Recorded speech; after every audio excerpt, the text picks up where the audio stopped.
Here now, in this release, administrators can now resign mods centrally using a single controlled signature.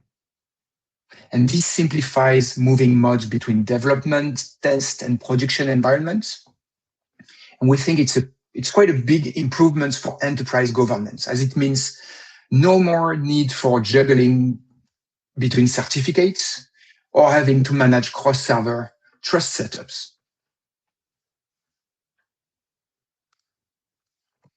Also in 14.7, information services drivers management is now managed from the web admin UI.